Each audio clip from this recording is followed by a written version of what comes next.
قرابت، ایک ہوتی ہے قربت۔ اگر رمضان کی کیفیت میں ہیں تو پھر ان دونوں لفظوں سے وہ لطف نہیں لیں گے جو ملنا چاہیے، تھوڑا سا چہرے پر مسکراہٹ ہونی چاہیے۔ قرابت کا تعلق رب کے فیصلے سے ہے، وہ جس کو جس خاندان میں پیدا کرے، جس کو جس رشتے میں پرو دے، انسان کا کوئی اختیار نہیں کہ وہ کہاں کس خاندان میں پیدا ہو۔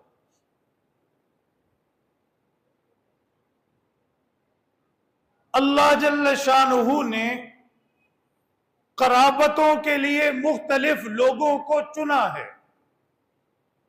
کسی کو کسی پیغمبر کی قرابت رشتہ داری، کسی کو کسی پیغمبر کی قرابت رشتہ داری۔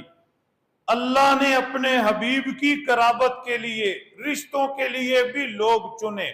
قرابت اللہ کا انتخاب ہے، بندے کا کمال نہیں۔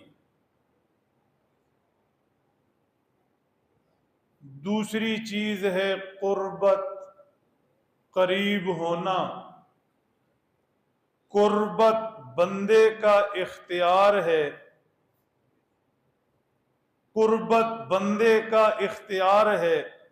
کوئی بندہ پیغمبر کے کتنے قریب ہوتا ہے یہ بندے کے اختیار میں ہے، کمال بھی یہی ہے، اور رب کے فیصلے بھی اس پر ہیں۔ حضرت لوط علیہ السلام کی بیوی قرابت میں تھی، رشتہ تھا، بیوی تھی، کانت من الغابرین، پیچھے رہ جانے والوں میں رہی، عذاب سے دوچار ہوئی۔ کیوں؟ پیغمبر کی قرابت تھی، قربت نہیں تھی۔